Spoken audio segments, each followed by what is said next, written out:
buenas tardes para todos. Bienvenidos. Esta tarde tenemos el siguiente programa. Es el acto de presentación del libro La lógica del desarrollo capitalista, cartelización de empresas y centralización del capital, de Julio Silva Colmenares y Carolina Padilla. Ellos son los investigadores. Tiene una especial significación porque es el primer lanzamiento que hacemos este año de un libro propiamente de la academia. Entonces, en ese sentido, pues, es muy significativo. El orden del día es muy sencillo y es el siguiente. 1. Palabras del presidente de la Academia Colombiana de Ciencias Económicas, el doctor Edgar Reveis. 2. Palabras del académico Gabriel Misas Arango como comentarista.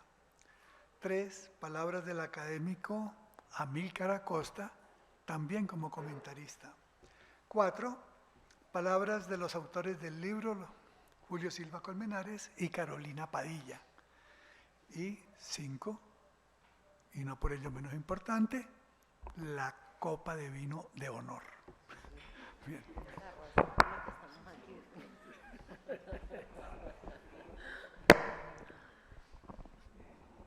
Bien, buenas tardes, bienvenidos. Estamos nosotros muy contentos y complacidos de presentar el libro que hizo Julio Silva Colmenares y Carolina Padilla, que ya mencionó Alcides.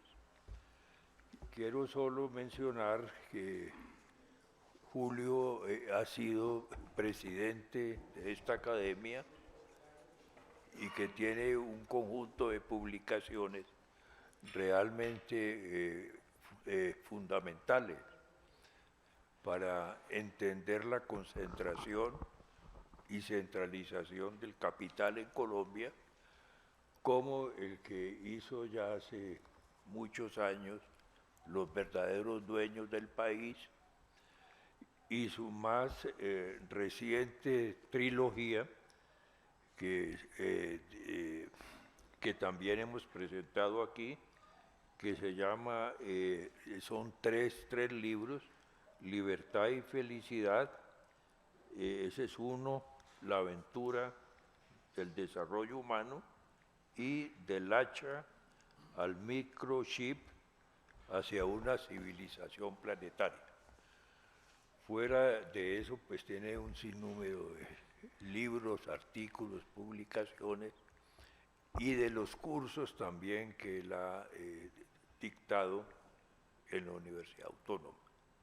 Entonces, pues estamos realmente muy complacidos de que este libro se presente hoy. Y en el libro también pues es coautora Carolina Padilla Pardo, quien está al lado mío, quien es profesional en relaciones económicas internacionales, economista y especialista en gerencia financiera de la Universidad Autónoma, y también con una maestría en desarrollo humano de Flaxo Argentina, y es coordinadora de investigación sobre desarrollo humano de la Universidad Autónoma. Entonces, sin más palabras, porque tenemos dos comentaristas, más la presentación del libro, entonces tiene la palabra el profesor Misas.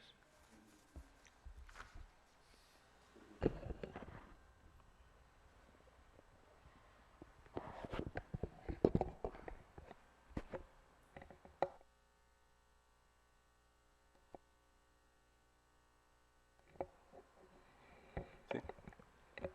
Buenas noches a todos y a todas. En primer lugar, felicitar al colega de la Academia Julio Silva Colmenares y a la doctora Carolina Padilla Pardo por el trabajo realizado. Es un trabajo remarcable, como lo veremos enseguida. El texto no es muy grande, pero es muy sustancioso. Tiene 3 capítulos.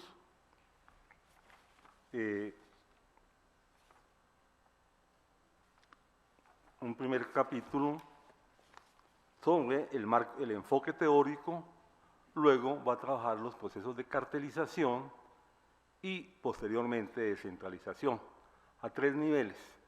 A nivel de los países desarrollados, sobre América Latina, pero fundamentalmente analizando el caso de Colombia. Bien, este texto es el resultado de un programa de investigación de largo alcance y en un tiempo prolongado. Es la continuación de un trabajo que se inicia en 1973-74 con los, no recuerdo exactamente el título, los verdaderos dueños del país. Bueno.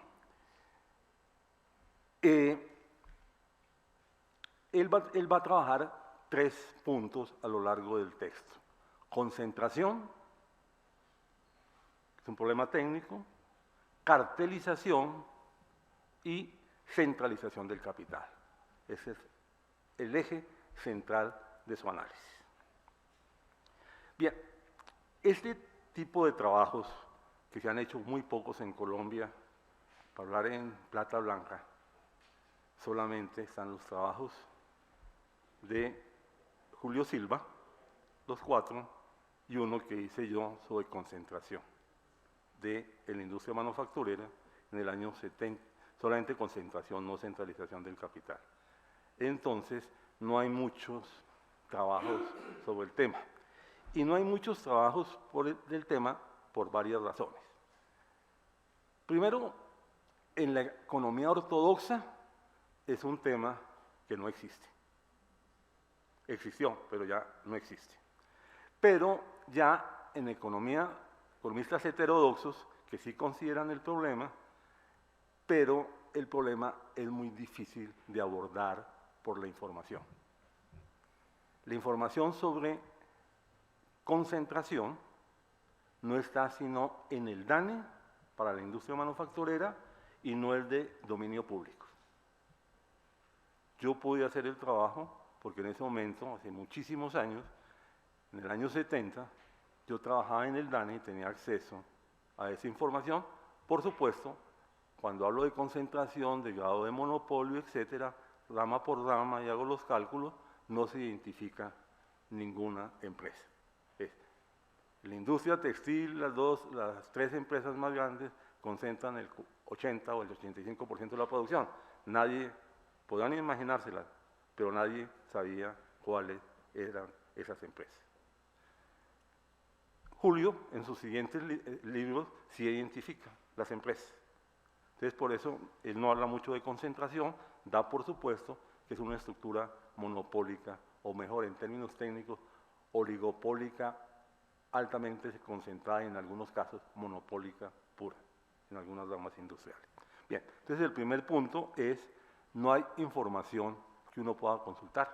Si uno compara, por ejemplo, los trabajos que se han hecho, miles de trabajos que se han hecho sobre aspectos monetarios, que se llevan publicando cientos de artículos de aspectos monetarios, sí, porque los aspectos monetarios sí hay acceso a la información. El Banco de la República publica mensualmente, desde su creación en 1923 en su revista, M1, cuánto hay, cuánto es M2, cuánto es M3, uno puede calcular, el banco también lo hace, la variación de la tasa de velocidad del dinero, más adelante cuando se inventan M4, etcétera, esa información existe y cada mes está presente. Lo mismo, uno puede ver los grados de concentración en activos bancarios. La Superintendencia Financiera publica mes a mes los balances del sector financiero y uno puede decir con toda claridad que en este momento los activos financieros, del sistema financiero, el 72% corresponden, cada concentración, corresponden a 4 grupos económicos. Bancolombia, Grupo Aval, Da Vivienda y Banco BBVA. Eso se puede. Pero para el resto de sectores, por ejemplo el sector industrial, el grado de centralización del capital es muy complicado. La única fuente son indirectas, los comunicados de prensa de las empresas, algunos informes de las empresas a sus accionistas, la prensa, los autores usan masivamente Portafolio, La República para hacer el trabajo.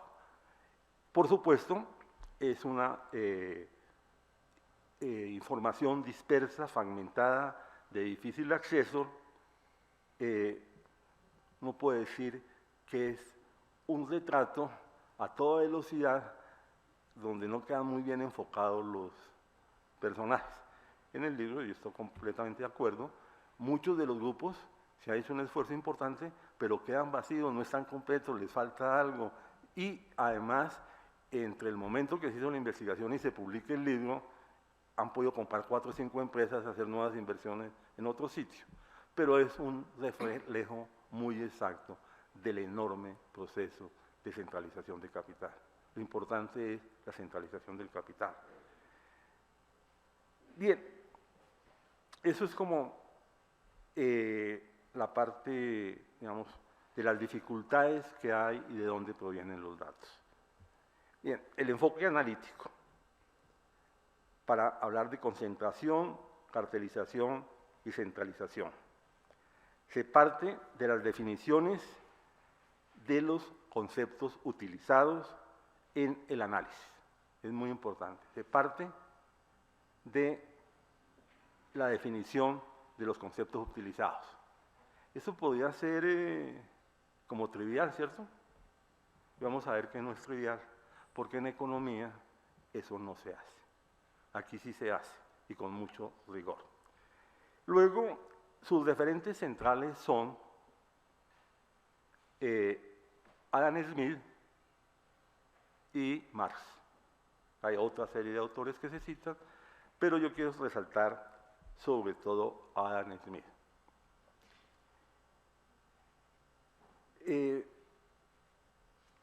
Gente que conociera profundamente a Adam Smith, yo no conocí sino a Homero Cuevas, que conocía perfectamente la obra de Adam Smith. Yo le decía a mis estudiantes alguna vez que edité un curso sobre economía de la educación, que los únicos que iban a leer, que conocían, porque estaba en la parte de la bibliografía, eran los últimos capítulos, que en el texto se llaman libros, de Adam Smith, donde se habla de cómo los estudiantes contrataban a los profesores en las primeras universidades. Entonces yo decía, mire, esto solamente lo sabe ustedes y yo, y por supuesto Homero, que se ha leído perfectamente el libro.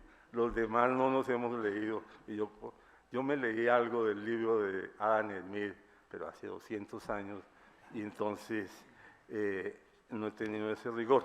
Y me llamó la atención, y por eso insisto, Adam Smith era plenamente consciente, de acuerdo a las citas que tienen los autores, de que esa competencia perfecta, o esa competencia que existía, era temporal, y que había una tendencia de los empresarios de esas empresas a entrar en colusión, a reunirse, a conversar, y a conversar de muchas cosas, entre ellos de cómo manejar los precios, las cantidades, etc. Entonces, lo de la concentración, la cartelización, es una lógica, hace parte de la lógica lógica interna del sistema capitalista. No es una deformación, no es un error, no, hace parte de la lógica del sistema. Y eso es importante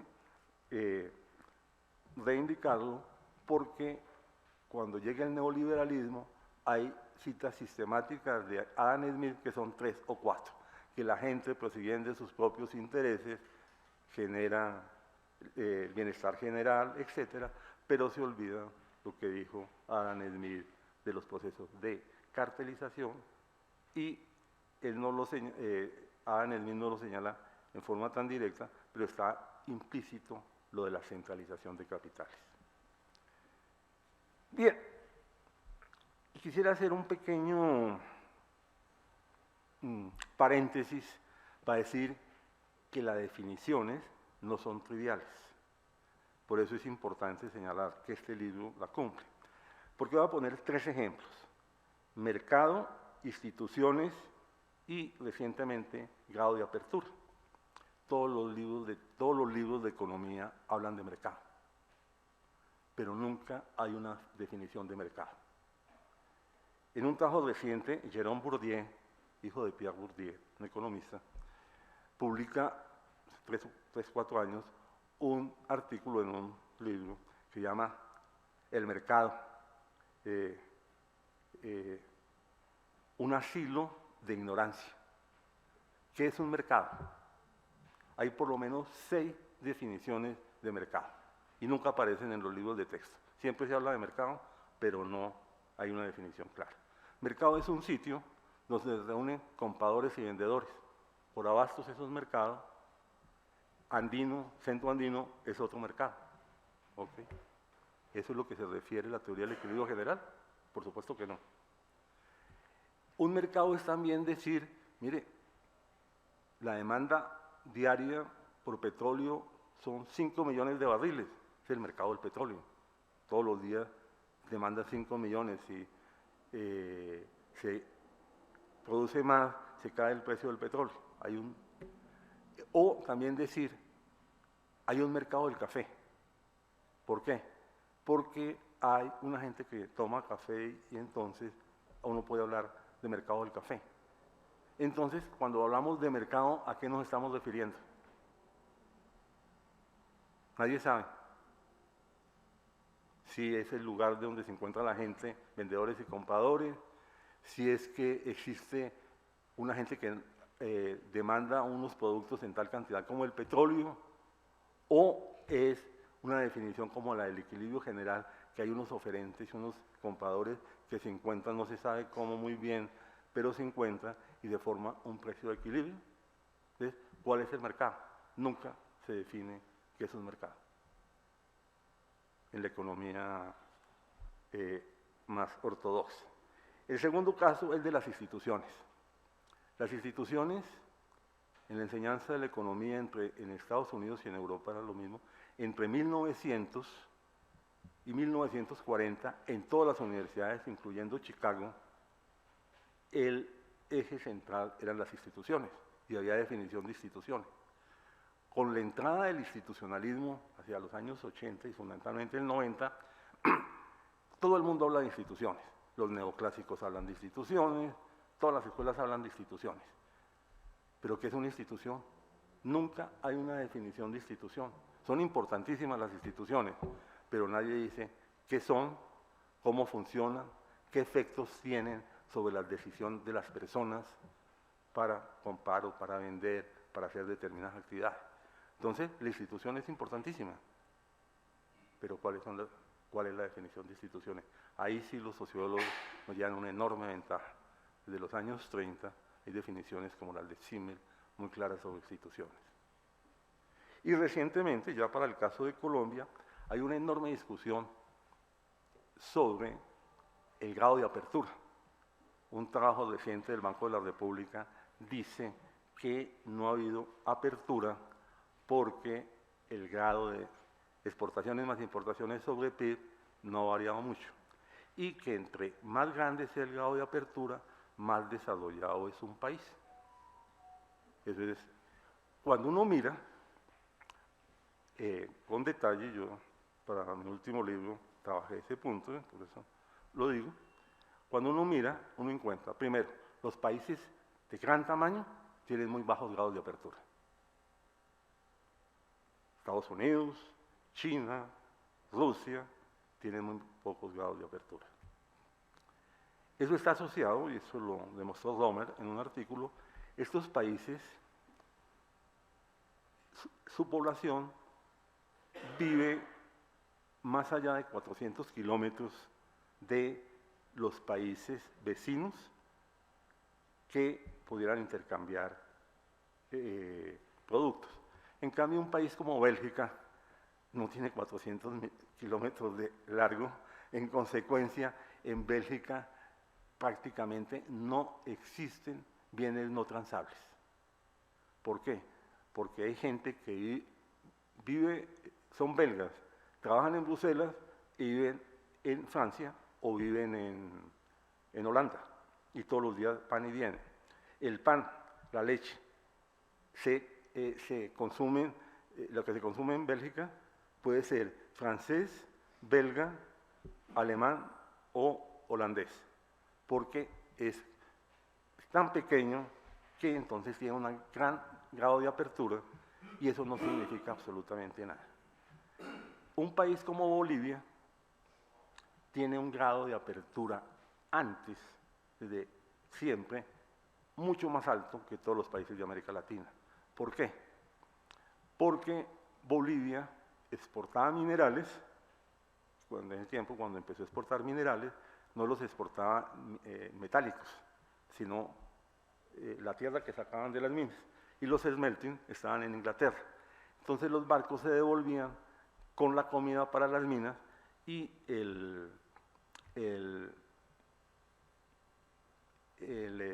la canasta de consumo de los mineros bolivianos es increíble. Son sardinas, arenque, todos los productos que, bueno, y las papas también, pero todos los productos tenían que ser los que vendían en Inglaterra, porque de allá venía. Pero con ese grado de apertura es poco el desarrollo tecnológico autónomo que tiene Bolivia. No es el país que hay que imitar de desarrollo tecnológico. Entonces, mire, que si uno no define los términos y los usa así, es por eso quería resaltar la importancia que tiene el trabajo cuando empieza a definir los términos, para no caer en estas locuras de mercado, instituciones y grado de apertura como las panaceas. Hay que desarrollar las instituciones, muy importante. Se confunden instituciones con organizaciones, etc. Bien. Entonces, volviendo al texto, bueno, a esa relectura de Adam Smith y, por supuesto, de Marx, entonces queda claro que no son fenómenos nuevos en el capitalismo, hace parte de la esencia del capitalismo. La teoría de la regulación habla de formas de competencia. Se llama formas de competencia al proceso de formación de precios que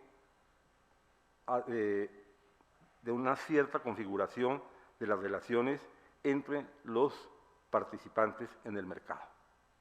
Y cuando se caracteriza al siglo XIX, el sector manufacturero del siglo XIX, unas formas de competencia competitiva no tienen que ver nada con la competencia perfecta. Formas de competencia competitiva porque a variaciones de precios y cantidades se iba ajustando el mercado. No tiene que ver absolutamente con la competencia pura y perfecta del libro de texto, por ejemplo, de Balzac. No hay nada parecido. Había competencia, luego estuvo una competencia monopólica. En el campo de la economía, entre 1920 y 1940, se desarrolló con mucha fuerza trabajos sobre competencia imperfecta. Están los trabajos de John Robinson, que se llama Competencia Imperfecta. Chamberlain, su tesis doctoral en Harvard, era también sobre competencia imperfecta. Están los trabajos de grado de concentración y todo el trabajo de Kalecki, que gira en torno a la competencia imperfecta. Están los trabajos de Nicholas Kaldor, y todo eso desapareció con el avance primero de la visión neoclásica que se inicia a finales de los 40, principios de los 50. Entonces desapareció Joan Robinson, Ava Lerner, Kaldor, etcétera, dejaron de ser estudiados y nadie volvió a hablar de competencia imperfecta. En Rafa, por supuesto, su texto central de 1926 que rendimientos crecientes y competencia imperfecta es un eje central de su posterior libro. Entonces, ¿qué se desarrolló entre los 20 y los 40? Competencia imperfecta y rendimientos crecientes. Horror para los neoclásicos, porque la competencia imperfecta y los rendimientos crecientes eran, digamos, era el diablo, porque con esos dos elementos no podía haber equilibrio general. Entonces fueron barridos de la discusión. Y hoy día se habla de otros temas, pero no ni de centralización ni de concentración. Hay un dicho muy importante, siempre han señalado dos cosas. En Chicago, tanto Friedman como George Stigler, señalaban que a la aplicación de la ley Sherman y la ley Clayton, que fue uno en 1980 y pico y otro en 1914, que penalizan la colusión en las firmas americanas, eso, digamos, se castigaban a los eficientes. Por ser eficientes, por eso era que tenía el monopolio, etcétera, entonces se castigaba a los eficientes. Y la otra posición era que efectivamente los monopolios eran terribles, eran como los dragones, peligrosísimos, ¿no? Animales peligrosísimos, igualmente los monopolios. Pero nadie había visto un dragón. Obviamente se lo escribieron antes de Juego de Tronos, pero bueno. Entonces, nadie había visto un dragón, así que el monopolio era como un dragón peligrosísimo, pero no existía.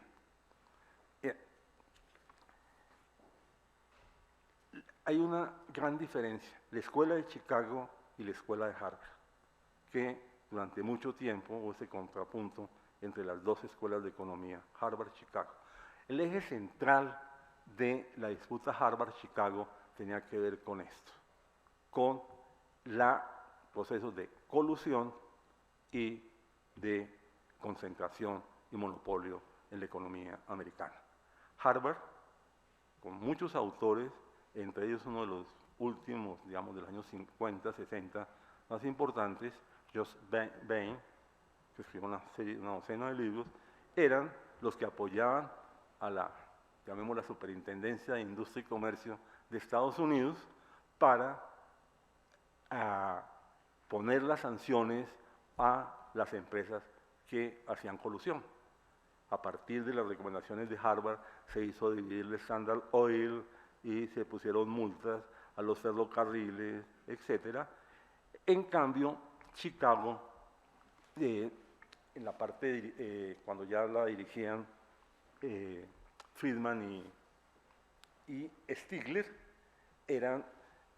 trabajaban directamente para una especie como de el Instituto de Industria Americana, una especie así como de la ANDI de Estados Unidos, de la industria manufacturera, y ellos defendían las tesis que la aplicación de todas esas medidas anticolusión, lo único que está era penalizando a los eficientes. Entonces, ¿por qué penalizar a los eficientes que estaban sacando a los ineficientes? Esa era la tesis central. Obviamente, eso le llamaba mucho, tenían toda la atención de los industriales americanos que les patrocinaban sus investigaciones, los contrataban como asesores y por eso estos dos autores, antes de lograr renombre en la academia, ya tenían un enorme espacio político y social conseguido en los medios de comunicación y en los grupos más conservadores de Estados Unidos que apoyaban, pues que estaban de acuerdo con que no se aplicaran las normas de colusión, que no se aplicaran las normas de concentración y de centralización del capital. Entonces el problema era teórico en parte, pero fundamentalmente era un problema de orden político.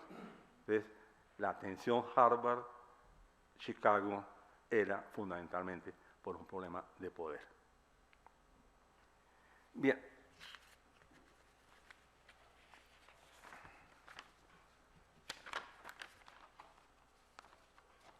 Bien, entonces como el panorama general, yo quisiera ahora referirme muy brevemente a caso de Colombia. Como lo dicen los autores, nosotros tuvimos desde el principio una oligopolización y monopolización precoz. Por ejemplo, dada que cuando se inicia la industrialización, años 10, 20, 30, el país no estaba integrado, no había unificación de las distintas regiones, habían 4 o 5 regiones muy bien definidas.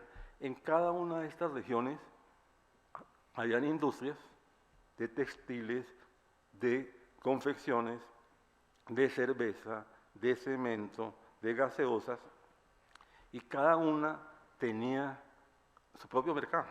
No hay un mercado nacional, ese se empieza a unificar hacia finales de la década de los 40, principios de los 50, y eso empezó a dar lugar a procesos de cartelización y sobre todo de centralización de capital. Y es un hecho que, por ejemplo, Cervecería Unión se llama Unión, ¿por qué? Porque era la unión de 2 empresas cerveceras que estaban en Medellín, porque una se llamaba Cervecería de Medellín, no recuerdo el nombre exactamente de la otra, y hay Cervecería Unión. En Barranquilla había 2 cervecerías, una que se llamaba Cervecería Barranquilla y otra Bolívar. Entran cesación de pagos y los bancos se la venden a Julio Santo Domingo, padre de Julio Mario Santo Domingo, y él une los 2 nombres, y durante mucho tiempo era Cervecería Barranquilla y Cervecería Bolívar, hasta que Julio Mario Santo Domingo reemplaza al padre cuando muere y le pone Cervecería Águila. A su turno, la crisis del 29, había 12 empresas cerveceras en el resto del país, salvo, aparte de Servunión y lo que iba a ser posteriormente Águila, habían otras 12 empresas de cervecería en cada uno de los sitios: Cali, Pasto, Tunja, etc. Y con la crisis del 29, esas cervecerías entran todas en problemas, y Bavaria, que era la más rica de todas, pero no tenía sino las ventas de Bogotá porque no podía vender en otros sitios, les ofrece un intercambio de acciones y les compra las acciones a muy bajo precio porque estaban quebrados, y se conforma el Consorcio de Cervecerías Bavaria en 1932, que con ese nombre duró como hasta los años 60, cuando se cambió por Bavaria. Entonces, ahí Bavaria hay un proceso de concentración, de cartelización y descentralización de capital. Posteriormente, esas 3 empresas cerveceras se convierten en 3, pero en una. El Grupo Santo Domingo le ofrece a Bavaria un intercambio de acciones, como lo había, y eso le da turno a Bavaria para entrar en el mercado de la costa atlántica, y entonces así se convierte Bavaria, absorbe a Cervecería Águila, pero con las acciones que le dieron a Santo Domingo, más las que había comprado previamente, llegó a tener el 15% de la cervecería, de las acciones, más los poderes de los pequeños accionistas en la costa y en otros sitios del país que había conseguido, dio lugar a que él dominara la compañía y la convirtiera en el holding de la empresa. Pero él a su turno seguía siendo socio muy importante de Servunión, que al finalmente eran 3 empresas que eran una sola. Era interesante. 3 empresas de forma tal, independientes. Los trabajadores nunca pudieron presentar un pliego de peticiones unificado porque eran 3 empresas totalmente distintas, pero sí funcionaban bajo la égida de un mismo patrón que centralizaba toda la formación. Entonces, hasta antecitos de venderla a la compañía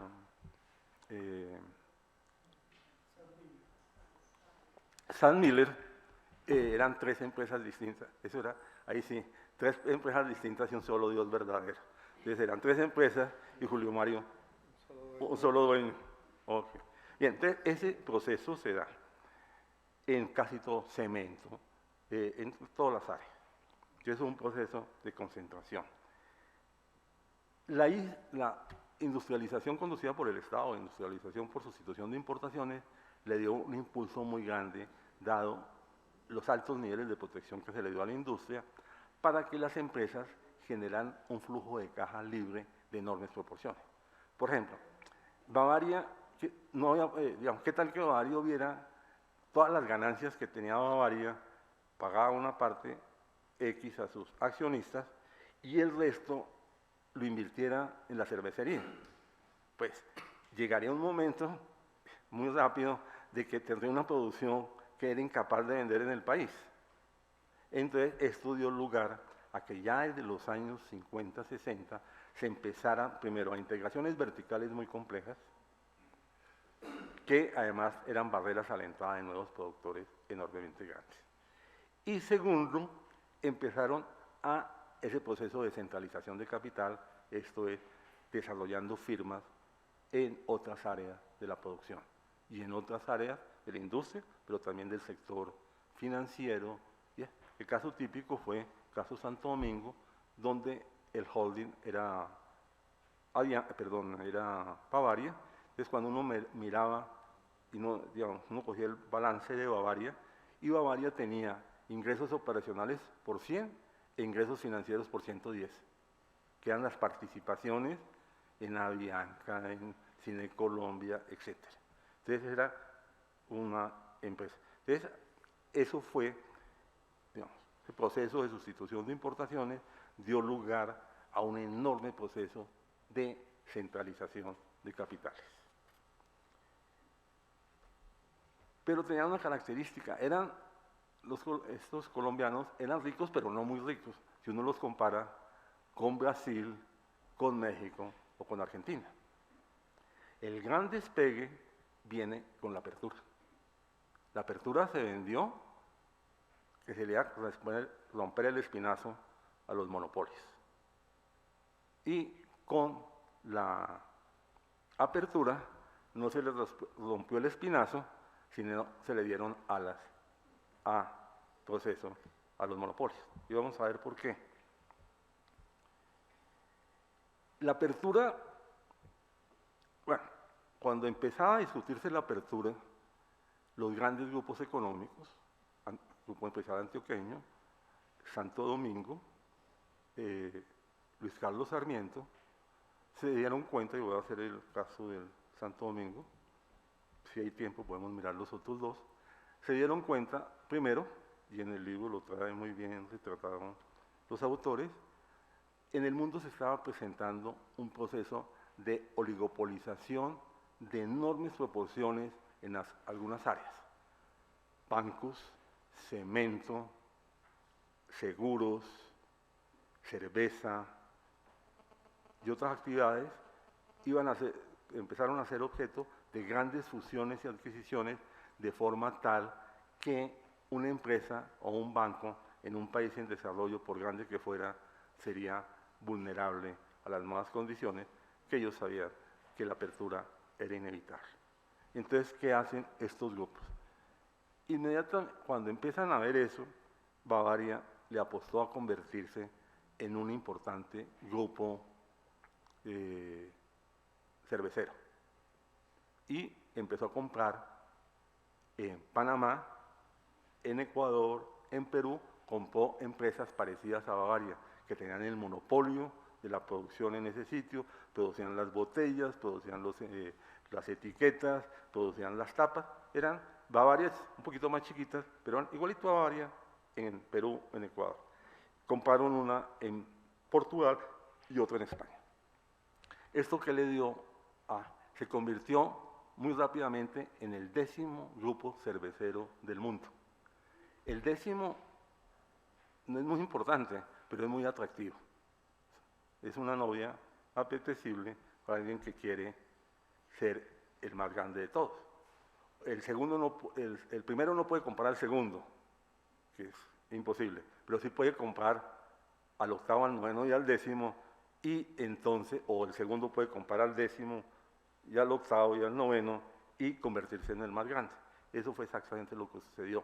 Ya, Bavaria, Colombia, no era muy atractivo, pero Bavaria, con todo lo que tenía, sí empezó a ser muy atractivo, y por eso Sam Miller viene a hacer negocios con los Santo Domingo. Y Santo Domingo acepta a cambio de, no vende, sino cambia acciones por acciones, y obtiene 2 puestos en la junta directiva de la nueva empresa. Bueno, y para hacer eso, entonces el grupo empresarial Bavaria se dividió en 2. Un grupo empresarial, que era Bavaria propiamente dicho, industrial, y Valorem, que era el holding que manejaba el resto de empresas de Bavaria, que tenía control Bavaria, que paulatinamente las fue vendiendo a Bianca, el banco, la compañía de seguros, etcétera. Eran todos sectores que no iban a tener un futuro en un mundo oligopolizado. Entonces, y al mismo tiempo, entonces entran a esos negocios internacionales, pero fuera de eso tienen acceso por primera vez a unos mercados enormes en poder del Estado. Energía, pensiones, distribución de energía, generación de energía, transporte de energía, agua en algunos casos, la red bancaria del país pública, que era bastante grande, le fue vendida a estos grupos. Santo Domingo parte, otros los consiguió Luis Carlos Sarmiento, que también hizo ese proceso, y el grupo empresarial antioqueño. Y vemos como una compañía, por ejemplo, Argus, que no solamente producía cemento, se lanza a producir cemento en el sur de Estados Unidos y en Centroamérica, pero al mismo tiempo desarrolla a través de Celsia la producción de energía en gran cantidad, desarrolla también a través de Opain y con concreto la producción de obras de infraestructura. Entonces vemos cómo ahora sí empiezan estos oligopolios, gracias a la acción del Estado, a jugar en las grandes ligas. Entonces, si antes eran ricos, pero no tan ricos, ahora sí son ricos, verdaderamente ricos. Entonces, todo eso, un proceso enorme de centralización, que ha sido posible gracias a la acción del Estado. El culmen de esos procesos fue el ahorro pensional, que lo manejaba el Estado a través del Seguro Social y a través de las cajas de previsión, ahora manejado fundamentalmente por dos, Porvenir y Protección, porque los otros dos son muy pequeños y es otro tipo. Y la Ley 100 realmente no tiene sino un artículo, los demás se pueden cambiar. Por ejemplo, eliminar las EPS se puede hacer, lo que no se puede hacer es lo del ahorro pensional. La Ley 100 se hizo para el ahorro pensional, lo demás es arandelas. Se pelea mucho, hasta las arandelas se quitan, pero la Ley 100, uno puede decir, con la seguridad, que no tiene sino un artículo, que es el de manejo del ahorro pensional. Que el ahorro pensional, cuando uno mira las cifras, parece un examen de laboratorio, que todo es por millones ahí manejan más de la mitad de los activos financieros, están en manos de esas dos empresas.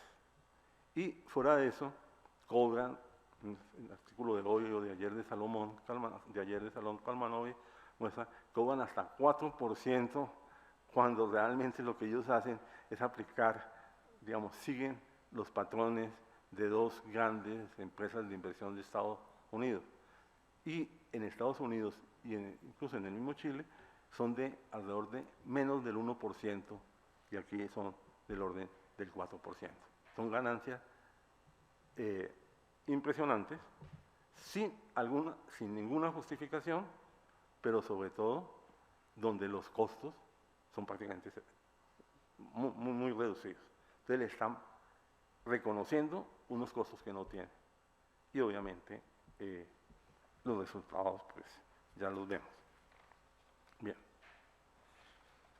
Entonces ya para terminar vemos cómo estos procesos de cartelización y centralización, lo que ha encontrado la superintendencia financiera, superintendencia de la SIC, o sea, superintendencia de Industria y Comercio, era algo que existía y todo el mundo sabía, pero nadie podía probar, porque los acuerdos no se hacen públicos y mucho menos se va a una notaría, salvo uno que encontraron muy pequeño, muy marginal, de un grupo como de jóvenes empresarios que hicieron un cartel, firmaron el acuerdo y lo llevaron a una notaría y lo protocolarizaron.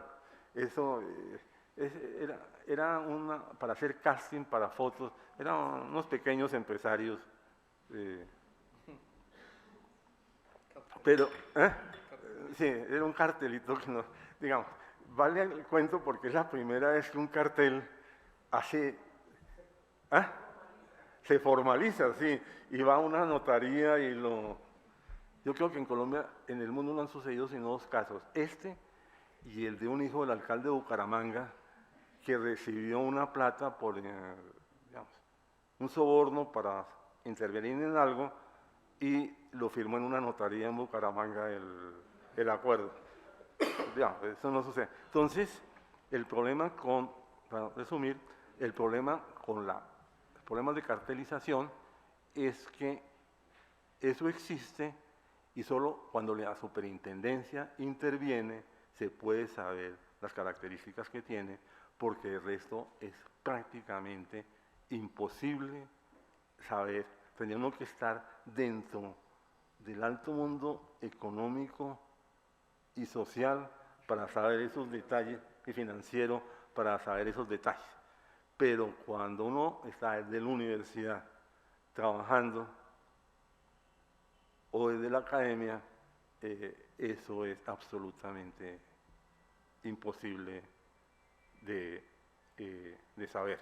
Entonces, por eso, el trabajo minucioso que han hecho los autores es de resaltar.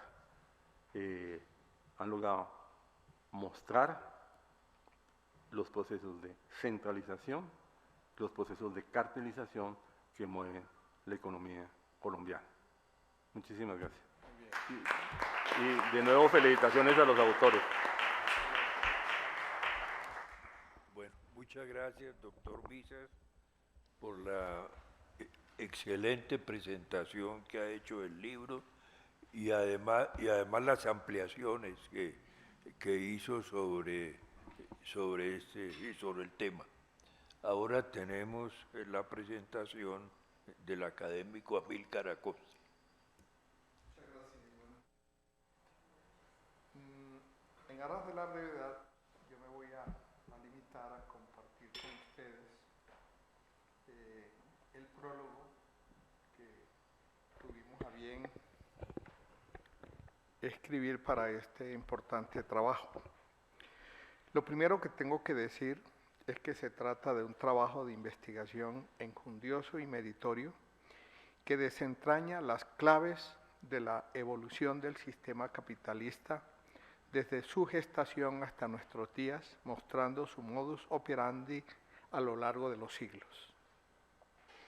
Para estudiar las prácticas de cartelización de empresas y la centralización del capital dentro de la lógica del capitalismo, los autores, Julio y Carolina, muestran y demuestran que si bien en los tiempos que corren se han recrudecido y se recurre de manera recurrente a formas más sofisticadas, las mismas son de vieja data y son inmanentes al sistema capitalista, son de su esencia, desde su etapa embrionaria hasta sus más recientes manifestaciones, en un mundo en el que las relaciones entre las economías de los países se torna más compleja. Adam Smith, en el siglo XVIII, En su magistral obra La riqueza de las naciones, aunque hace una apología del sistema capitalista y exalta las virtudes de la por él llamada mano invisible, porque gracias a ella, decía él sin proponérselo, en la medida en que los individuos buscan su propio interés y beneficio, abro comillas, fomentará el de la sociedad mucho más eficazmente que si de hecho intentase fomentarlo. Ya columbraba él, sin embargo, como lo acaba de decir Gabriel, la colusión de unos y otros. Abro comillas, dicho por Adam Smith, contra el público o en alguna estratagema para subir los precios y así abultar sus ganancias. Como bien lo acotan los autores, para Smith, comillas, la libre competencia era un supuesto teórico, pero no una realidad cotidiana. A lo largo del texto se devela la intimidad de los procesos de concentración de los medios de producción y la centralización del capital en manos de un puñado de detentadores del poder económico y a la postre del poder político también, pues como lo afirma Lenin, la política es la expresión concentrada de la economía. Carlos Marx y Federico Engels se encargarían de poner al desnudo, ya en el siglo XIX, las leyes que rigen al capitalismo, independientemente de que éste asuma la forma de capitalismo de Estado o de sociedades anónimas, y ya hablaban ellos de los conglomerados, de los trusts, así como de la aristocracia financiera parasitaria que derivaría años más tarde en el monopolio caracterizado por Lenin como la fase superior del capitalismo en forma de carteles, que no excluye del todo la competencia entre los monopolios, pero sí la enerva. Como lo sostiene Thomas Piketty, citado por el autor, abro comillas, la lógica del desarrollo capitalista se mantiene por cauces menos violentos, cierro comillas, menos violentos de los vaticinados por Marx. Al revisar con amplitud y profundidad la literatura económica, los autores constatan con varios autores a los cuales apelan, tales como Gelbrecht, que, comillas, lejos de ser el poder que controla la economía, los mercados se iban adaptando progresivamente a las necesidades y conveniencias de las grandes organizaciones mercantiles, cierro comillas. Y ello se da muchas veces, como lo sostienen los autores, abro comillas, como un acuerdo implícito, oculto, pero efectivo entre empresas para determinar ciertas condiciones del mercado, cierro comillas, sacando provecho de ello. Lo que en el siglo XX se caracterizó como la internacionalización de la economía, devino en lo que conocemos como globalización, derivada del concepto de aldea global planteada por el sociólogo Marshall McLuhan, amplificando el poder político y económico de quienes lo detentaban. Es de anotar que a la primera revolución industrial le siguieron 3 revoluciones más, todas ellas aupadas por la disrupción tecnológica, sobre todo la cuarta revolución, caracterizada por la digitalización, la inteligencia artificial, la Internet de las cosas y la impresión en 3D, así como la Big Data y la minería de datos. De allí que, como lo sostiene el pensador egipcio Samir Amin, citado por el autor, abro comillas, la nueva fase del capitalismo monopólico, hoy en día lo controla todo. Es un cambio cualitativo al que yo llamo de monopolio generalizado, es decir, que se extiende a todas las esferas, sobre todo las tecnológicas, a través de las patentes y marcas registradas. Concomitantemente con, comillas, la centralización del capital, ya sea a través de las fusiones y adquisiciones, ya sean voluntarias o forzadas, cierro comillas, como se pudo constatar en el Foro Económico Mundial realizado en Davos, Suiza, en enero del 2015, Según la organización Oxfam, la riqueza de las naciones se ha venido concentrando a velocidad de vértigo, a tal punto que si en el año 2010 las 80 personas más ricas, según la revista Forbes, poseían una riqueza neta de 1.3 billones de dólares, para el 2014 ese monto ascendía a 1.9, lo que equivale a lo poseído por el 50% más pobre de la Tierra. Colombia ha estado y sigue estando inmersa en ese torbellino de la economía global, expuesta a los choques externos, pues no puede sustraerse de las megatendencias de la transnacionalización y monopolización propios de la dinámica de la economía global, tanto más en cuanto que el capitalismo colombiano, además de tardío, ha sido periférico, pues su desarrollo se da cuando el capitalismo global había dejado atrás la, comillas, libre competencia, simulada para escalar su fase superior, la del monopolio puro y duro. Según los autores, abro comillas, se comprueba que ya para mediados de los años 70 del siglo XX era evidente en Colombia un nivel alto de monopolización, concentración de la producción y centralización del capital, cierro comillas. Ya para 1975, 7 grupos financieros colombianos controlaban activos que equivalían al 45% del PIB. Esos polvos tenían que traer estos lodos, y ello explica que en Colombia se replica el fenómeno de la concentración de la riqueza a nivel global, de modo que, tal como lo plantea Piketty, para quien el crecimiento del capital supera el ritmo al cual crece la actividad económica, y de ello se sigue que, en un cálculo efectuado en el Observatorio sobre Desarrollo Humano de la Universidad Autónoma de Colombia, se encontró que los activos de las 20 empresas más grandes de Colombia aumentaron en precios corrientes en 119 veces entre 1986 y 2013, mientras el PIB, también en pesos corrientes, aumentó 93 veces. Los acuerdos sobre los precios y mercados para controlarlos y manipularlos, así como la competencia simulada entre los trolls y los carteles, están al orden del día y se las apañan para eludir y evadir los controles y sanciones por parte de los organismos llamados a impedir los abusos de posición dominante en el mercado. El autor ilustra de manera profusa y prolija el número de casos en Colombia y el mundo en donde se han configurado estas prácticas mediante las adquisiciones, fusiones, absorciones y o alianzas estratégicas entre los grandes conglomerados. Con estos comentarios quiero valorar y ponderar la calidad del trabajo de investigación adelantada por los autores, concluyendo que esta obra amerita leerla, analizarla, difundirla, habida consideración de su contribución al estudio y análisis del carácter de la naturaleza y evolución del capitalismo desde su temprana edad hasta su senectud.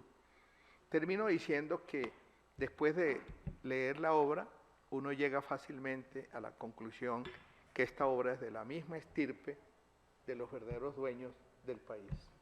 Muchas gracias.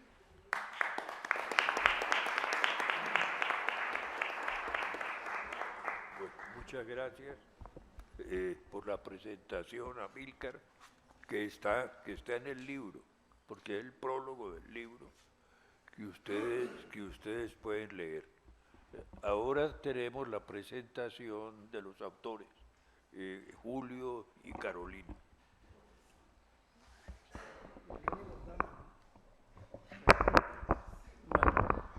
Buenas noches.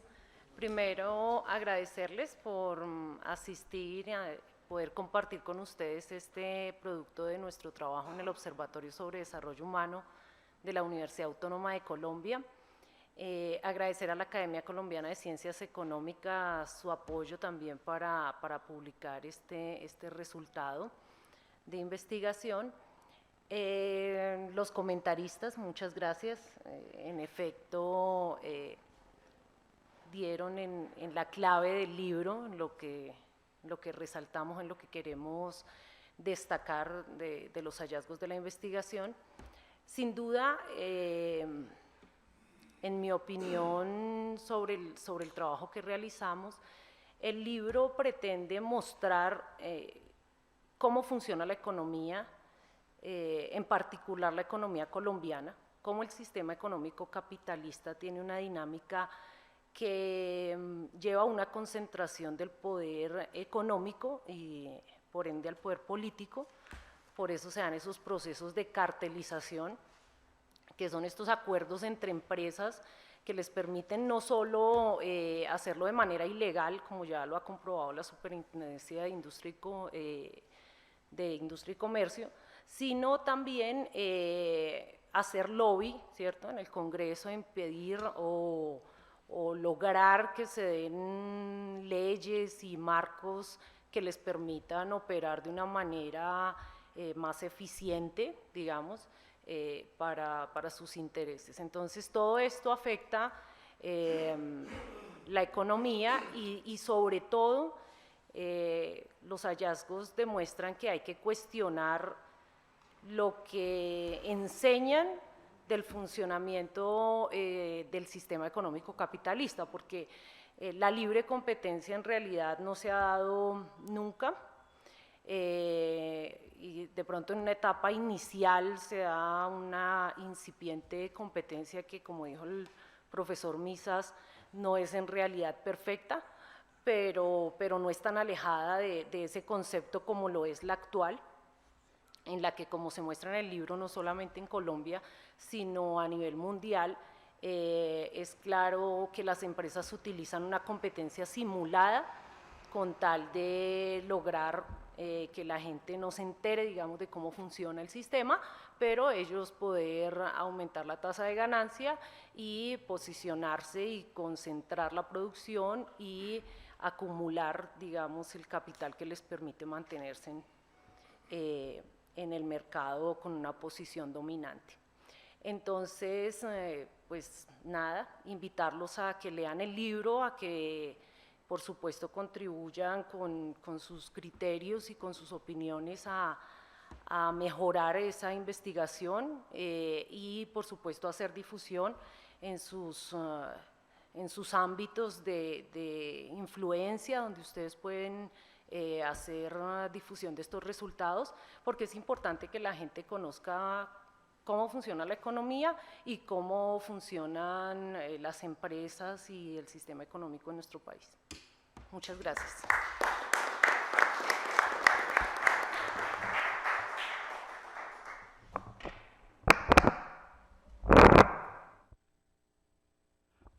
Bueno, además de agradecer a mis antiguos amigos Gabriel Misas y Amílcar Acosta los comentarios que hicieron sobre el libro, yo quiero decir también dos palabras. En primer lugar, quiero agradecerle a Carolina el trabajo que ha hecho conmigo en los últimos 9 años. Hace unos 12 años, Carolina llegó al observatorio con la idea de hacer un trabajo sobre inversión extranjera en Colombia y quería que en el observatorio se lo dirigiéramos. Yo, la verdad, estuve reticente a hacerlo, porque uno encuentra a veces estudiantes que no hacen el esfuerzo suficiente para hacer un buen trabajo escrito y lo comprometen a uno. Pero al fin me convenció y yo le dirigí el trabajo sobre inversión extranjera en Colombia. Después entró a trabajar en el observatorio como coordinador asistente y realmente no me equivoqué. Carolina tiene una buena capacidad investigativa, tiene algo que no encontramos hoy mucho en los estudiantes universitarios, buena capacidad de escribir bien, que eso no es fácil hoy en día, y escribir sencillo. Los economistas abusan de un idioma todo adornado, lleno de neologismos, lleno de palabras extrañas, que no tienen nada que ver con la realidad. La economía hay que escribirla con palabras sencillas para que la entienda todo el mundo, como la escribieron los clásicos. Si ustedes leen a los clásicos de la economía, ellos escribieron con palabras sencillas, ¿no? Con palabras que todo el mundo la puede entender.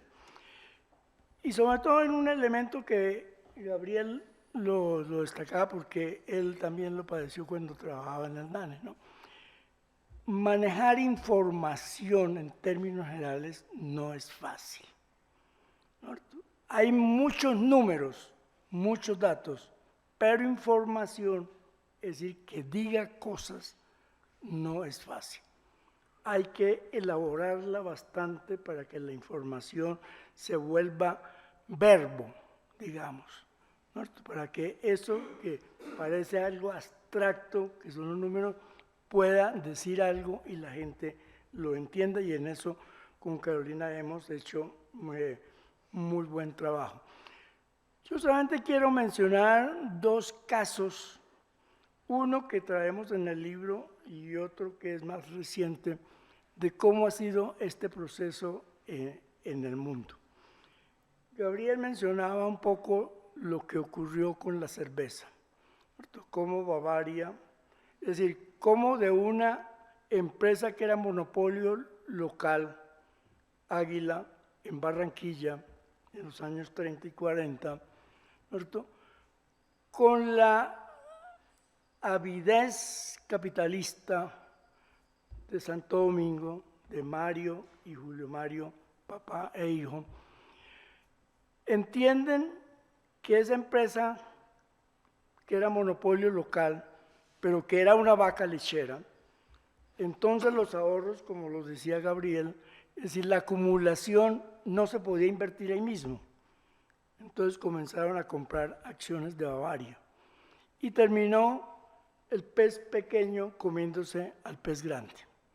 Es decir, Bavaria terminó siendo dueña, Águila terminó siendo dueña de Bavaria. ¿Y qué hizo luego ya Alejandro Santo Domingo, la tercera generación de los Santo Domingo?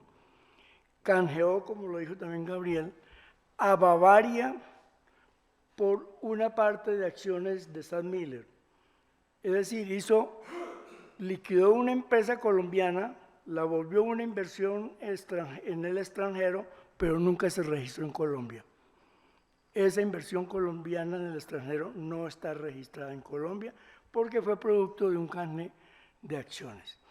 Es decir, por Bavaria a los Santo Domingo les dieron el 14% de SADMiller, que más o menos se calcula en ese momento valía, o les dieron el equivalente a 5.500, 6.000 millones de dólares. Luego, ya más adelante, Libre de impuestos, ¿no? sí, por eso, Sí. por eso no pagó Buena nada. estrategia. No pagó nada. Además con prima, porque en esos casos les dan prima en efectivo, ¿no es cierto? Luego entonces ya forman parte de SADMiller, tienen el 14% de SADMiller y tienen un puesto en la junta directiva de SADMiller, que era en ese momento la segunda empresa cervecera del mundo.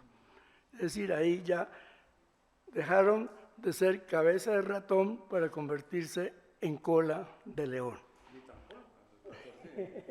Bueno, una cola que pega duro. Luego entonces viene, ustedes saben, la negociación entre AB InBev, que era el primer productor de cerveza, obviamente lo sigue siendo, ¿cierto? Que ya comienza a hacer algo de lo que nosotros en el libro llamamos empresas mundiales. Es decir, empresas que ya no tienen patria. Uno no puede decir de dónde es AB InBev, porque hay capital brasileño, capital belga, capital norteamericano, capital surafricano, luego llegan los Ardila Lule, los Santo Domingo, ¿no? Es decir, nosotros dijimos hay que buscar una categoría nueva y las llamamos en el libro empresas mundiales o empresas mundializadas. Es decir, tiene una sede, por ejemplo, bueno, sigamos con esto. Luego entonces SADMiller se fusiona con AB InBev, es decir, absorbe InBev a SADMiller, y resulta que a los 5.500 millones de Bavaria Cuando los Santo Domingo entran de socios a AB InBev a través de Sam Miller, ¿cierto? Solo con el 6% de AB InBev, ese 6% les vale 14.500 millones de dólares. Es decir, los 5.500 millones de Bavaria se convirtieron en 14.500 millones y se multiplicaron por 3 veces. Y mantienen un puesto en la Junta. Pero miren otro fenómeno que no alcanzamos a ver en el libro, que es lo que está pasando en la industria del café. En el café, toda la vida hubo una empresa dominante, que fue Nestlé, dominaba el mercado de café tostado y café instantáneo y todas las modalidades nuevas que hay hoy en día. Pero habían pequeños productores en Europa que iban creciendo bajo el proceso que hemos analizado en el libro, ¿no?, de fusiones y adquisiciones.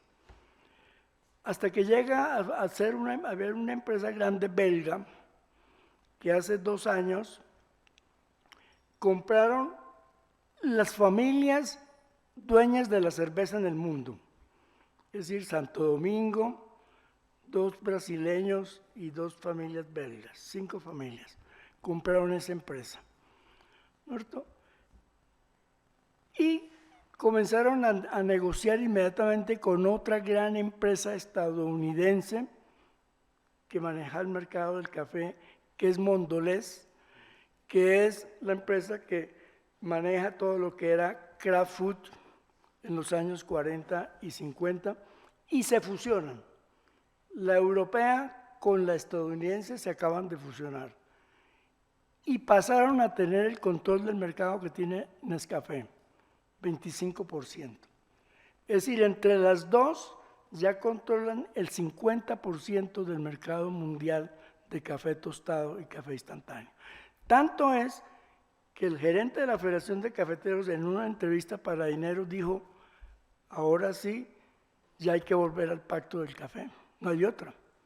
Porque 2 empresas manejando el mercado de café tostado acaban con, por ejemplo, da un caso, dice, antes nos estaban pagando a 100 días, nomás subió esta empresa, nos están pagando a 200 días. Es quien impone las condiciones del mercado, lo que trabajamos allí, ¿no? Entonces diríamos que ya hay una categoría nueva de empresas que no podemos llamar transnacionales, sino empresas mundiales o mundializadas, no sé, habría que buscar un nombre que sea capaz. Y fíjense ustedes cómo ya hay un grupo de familias que están manejando el mercado de la cerveza, el mercado del café, y entraron los de las gaseosas. Coca-Cola entró con el 16% de esa nueva empresa que va a manejar el mercado. Y los Santo Domingo están buscando que Pepsi Cola también entre a ese mercado en otra empresa que tienen ellos.